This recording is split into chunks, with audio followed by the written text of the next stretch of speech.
فلک جس طرح آنکھ کے تل میں ہے، یہ سب کچھ تو انسان کے اندر رکھا ہوا ہے، بس تھوڑی سی توجہ کرنے کی دیر ہے۔ دل کی تختی پہ اس کا نام لکھا ہوا ہے۔ میں نے اس نے عرض کیا تھا کہ اقبال نے کہا تھا حکیم نیٹشے کے بارے میں، قلب او مومن دماغش کافر است، اس کا دل مومن تھا، دماغ کافر، لیکن ہر شخص کا دل مومن ہوتا ہے۔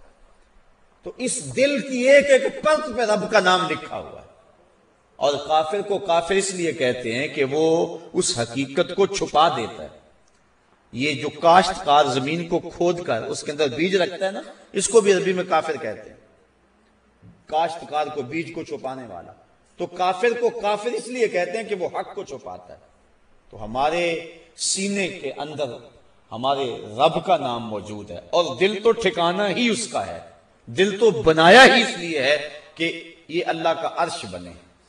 اور وہ فرماتا ہے کہ میں زمین و آسمان میں کہیں نہیں سماتا، مجھے ڈھونڈنا ہو تو مومن کے دل میں تلاش کرو۔ دلوں کے اندر اس کے ڈیرے اور اس کے بسیرے ہیں، تو اس کا ذکر کر کے دل جلا پاتا ہے، دل تسکین پاتا ہے، دل میں روشنی ہوتی ہے۔ تو ہمارا مزاج یہ ہونا چاہیے کہ اٹھتے بیٹھتے چلتے پھرتے اس کے ذکر کو ہم حرز جاں بنا لیں۔ جب بندہ ایک مرتبہ کہتا ہے سبحان اللہ، زمین آسمان کے درمیان جتنا فاصلہ ہے سارا نور سے بھر جاتا ہے۔ یہ برکتیں ہیں ذکر کی۔ اس کا نام تو لے، کوئی معمولی نام ہے؟ جب زبان پہ اللہ کہتا ہے 14 طبق روشن ہو جاتے ہیں۔ یہ اتنا بڑا نام ہے، یہ اتنا بڑا وظیفہ ہے کہ اس سے بڑا کیا وظیفہ ہو سکتا ہے؟ اس کا نام، اس کا ذکر۔ تو فرمایا اللہ کا ذکر اتنی کثرت سے کرو کہ لوگ تمہیں کہیں مجنون ہیں، اور منافق تمہیں ریاکاری کے تانے دے۔ تم اٹھتے بیٹھتے چلتے پھرتے اس کے ذکر کو حرز جاں بنائے رکھو، یہی تمہارا سرمایہ ہے، یہی تمہارا وظیفہ ہے۔ دکھے ہوئے دل کا بھی یہی علاج ہے، پریشان خاطری کا بھی یہی علاج ہے۔ اندر کی کالک اس کے ذکر سے دھلتی ہے۔ حضور فرمایا لکل شیء سقالۃ وسقالۃ القلوب ذکر اللہ۔ ہر شے کا زنگ دور کرنے کے لیے کچھ نہ کچھ بنایا گیا۔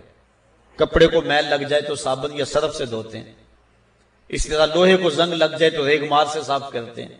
ہر شے کا زنگ دور کرنے کے لیے کچھ نہ کچھ ہے۔ فرمایا دلوں کو زنگ لگ جائے تو اللہ کا ذکر کرو، تمہارے دل ستھرے ہو جائیں گے۔ وَسَقَالَةُ الْقُلُوبِ ذِكْرُ اللَّهِ، دل کی سقالت، دل کے زنگ کو دور کرنے کا جو آلہ ہے وہ اللہ کا ذکر ہے۔ جب انسان ذکر کرتا ہے تو دل جلا پاتا ہے، دل روشنی پاتا ہے۔ گناہ سے دل میلا ہوتا ہے۔ روایت میں آتا ہے جب انسان گناہ کرتا ہے تو اس کے دل میں ایک سیاہ نقطہ لگ جاتا ہے، اگر وہ توبہ کے آنسوؤں سے اس کو دھو لے تو اس کا دل شفاف ہو جائے گا، اور اگر وہ توبہ نہیں کرتا اور تکرار گناہ کرتا ہے تو اس نقطے کے ساتھ ایک اور نقطہ لگ جاتا ہے۔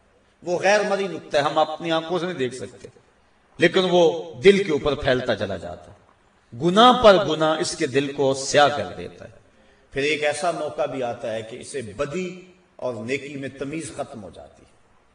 جو شخص پکا نمازی ہو، نماز چھوٹ جائے اس کی تو اس کی زندگی میں جو چین ہوتا ہے وہ لٹ جاتا ہے۔ جتنی دیر تک نماز پڑھ نہیں لیتا اتنی دیر تک اسے سکون نہیں آتا۔ جس شخص کے ضمیر پر ظلم کا داغ نہ ہو، وہ کسی کو گالی بھی دے بیٹھے تو خود پریشان ہو جاتا ہے، کسی کو تھپڑ بھی مار بیٹھے تو خود پریشان ہو جاتا ہے۔ جتنی دیر تک اس سے معذرت نہیں کرتا اسے سکون نہیں آتا۔ اسی طرح اللہ تعالیٰ نے یہ دل کو پاک پیدا کیا ہے، یہ ہم نے آ کے اس کو گندا کیا ہے۔ نفس پلیت پلیت چا کیتا اساں اصل پلیت تا ناسے، نفس نے ہمیں پلیت کر دیا، ہم تو پاک آئے تھے، ستھرے آئے تھے۔ اور میاں صاحب علیہ رحمہ فرماتے ہیں چٹی چادر پھمنا والی تے داغ نہ لاویں جنیاں، پھر نہ آکھیں حشر دہاڑے حال ربا کی بنیا۔ تو یہ چٹی چادر ہے بالکل، تو اس کے اوپر کہیں داغ نہ لگا بیٹھنا، اور اگر اس کے اوپر داغ پہ داغ لگ جائیں اور دل سیاہ ہو جائے تو پھر حق و باطل کی تمیز ختم ہو جاتی۔ پھر گناہ پہ گناہ کرے اسے پتہ نہیں ہوتا، کیونکہ جو پہلے ہی داغ دار چادر ہو ایک اور دھبا لگ جائے گا تو کوئی پریشانی نہیں ہوگی۔ چٹی چادر پہ معمولی سا داغ بھی لگے گا تو ہر ایک کو نظر آئے گا، محسوس کیا جائے گا کہ یہ داغ لگا ہوا ہے۔ اس لیے گناہ کرنے کا جو شخص مزاج بنا لیتا ہے اس کے لیے گناہ مشکل نہیں رہتا، بلکہ روایت میں آتا ہے کہ جب مومن گناہ کرتا ہے تو اس کی حالت یہ ہوتی ہے جس طرح احد پہاڑ کے نیچے آ گیا کہ ابھی اوپر سے وہ گر جائے اور اسے کچل دے گا۔ اور منافق جب گناہ کرتا ہے تو وہ یوں محسوس کرتا ہے جس طرح جو ہے مکھی بیٹھی تھی اور اس نے اس کو اڑا دیا۔ تو ہم دیکھیں کہ ہمارا دل کہیں اتنا سیاہ تو نہیں ہو گیا، اللہ کے حکموں کو توڑے ہمیں پرواہ نہ ہو، نماز چھوڑے ہمیں پرواہ نہ ہو، آنکھ بھٹک رہی ہو ہمیں پرواہ نہ ہو، خیال بہک رہا ہو ہمیں پرواہ نہ ہو، زبان گند بول رہی ہو ہمیں پرواہ نہ ہو، ذہن غلط سوچ رہا ہو ہمیں پرواہ نہ ہو، کسی پہ ظلم جبر کا بازار گرم کیے ہوئے ہوں، کتنوں کے دل توڑ رہے ہوں، کتنوں کو ستا رہے ہوں، اور پھر بھی چین کی نیند سو جائیں، پھر اس کا مطلب یہ ہے دل سیاہ ہو گیا ہے کہ کسی کو دکھ دے کر بھی دکھ نہیں ہوتا، کسی کو اذیت دے کر بھی تکلیف نہیں ہوتی، کسی کا مال لوٹ کر اور خون پی کر بھی آرام سے یہ سو جاتا ہے، یہ ہے اس کی کیفیت، تو پھر دل سیاہ ہو گیا۔ اب اس دل کی سیاہی کیسے مٹے گی؟ توبہ کے پانی سے۔ جب اشک ندامت گرتا ہے تو دل کے میل دھو دیتا ہے، اور دوسرا وَسَقَالَةُ الْقُلُوبِ ذکر اللہ، اور دلوں کی ثقالت، دلوں کا زنگ اللہ کے ذکر سے اترتا ہے، تو جب اللہ کا ذکر کثرت سے کرے گا تو اس کو تسکین کی دولت نصیب ہو جائے گی۔ تو اللہ فرماتا ہے الا بذکر اللہ تطمئن القلوب، سن لو دلوں کی طمانینت اس کے ذکر میں ہے۔ اور فرمایا کچھ رجال ایسے ہیں، کچھ اللہ کے بندے ایسے ہیں کہ اللہ کا ذکر اس انداز میں کرتے ہیں کہ بیع و شراء اور تجارت ان کو اللہ کے ذکر سے روکتی نہیں ہے، یعنی وہ کام بھی کر رہے ہوتے ہیں اور ذکر بھی کر رہے ہوتے ہیں۔ حضرت شاہ نقشبند بخاری علیہ رحمہ آپ فرماتے ہیں میں نے منام ایک شخص کو دیکھا 70,000 دراہم کا کاروبار کر رہا تھا، میں حیران ہو گیا کہ یہاں آ کر اتنا بڑا کاروبار، لیکن جب میں نے غور کیا تو اس کا دل ایک لمحے کے لیے بھی رب کی یاد سے غافل نہیں تھا۔ اور میں نے ایک شخص کو کعبۃ اللہ کا طواف کرتے دیکھا لیکن اس کا دل رب کی یاد سے غافل تھا۔ تو دل کا اس کے ساتھ لگ جانا اور ایک لمحے کی غفلت کا طاری نہ ہونا، یہ حقیقت ذکر ہے اور یہ مومن کا مطلوب ہے۔ وہ ایک لمحہ بھی جو ہے وہ اپنے رب سے غافل نہیں ہوتا۔ غفلت اس کی موت ہے، غفلت ہوگی تو شیطان آئے گا، غفلت ہوگی تو وسوسہ آئے گا، غفلت ہوگی تو گناہ سازد ہوگا، لہذا وہ غافل ہی نہ ہو۔ اور مرشد باہو اسی لیے کہہ گئے کہ جو دم غافل سو دم کافر، کوئی لمحہ غفلت میں گزرے نہ، تم ایک ایک لمحہ اپنے رب کی یاد میں رہو۔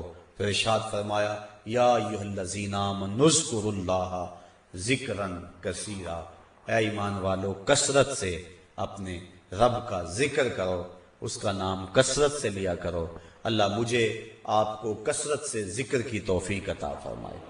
آج کل ماحول ایسا مل گیا ہے، شیطان بند گیا، رمضان کا ماہ صیام ہے، اترتے ہوئے نوار، برستی ہوئی نور کی بارش، سحری کا موسم کتنا حسین ہوتا ہے، افطار کے لمحے کتنے خوبصورت ہوتے ہیں، اور جب تراویح کھڑی ہوتی ہے تو کیسے نور اترتا ہوا دکھائی دیتا ہے۔ کاش کہ ان لمحوں کو میں اور آپ غنیمت سمجھیں۔ ساتھیو زندگی کٹ رہی ہے تیزی، میں نے کل بھی کہا تھا، پرسوں بھی، برف کی طرح گزر رہی ہے، اور لمحہ لمحہ ہم قریب ہو رہے ہیں موت کے۔